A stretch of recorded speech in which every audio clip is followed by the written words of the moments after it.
Ang Diyos ang nagtakda ng paghuhukom. Kung Diyos si Kristo, bakit hindi niya alam ang araw ng paghuhukom? Hindi mo wag mo sasabihin yan. Kasi ang araw ng paghuhukom, ang araw ng pagdating ng Diyos, ang pagdating niya dito ay alam niya sa Diyos. Nung sinabi niya yan sa Mateo 24:36 to 42, hindi niya alam sapagkat siya nagkatawang tao.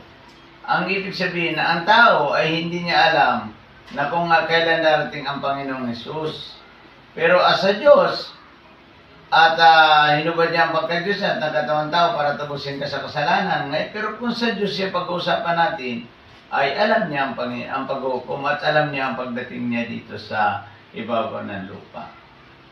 Akira, mag-ingat ka dahil ang paghuhukom ay dalawa. Isang paghuhukom ng buhay mo personal at isang final judgment. Yung final judgment ay paghiwalay ng tupa at saka ng kambing.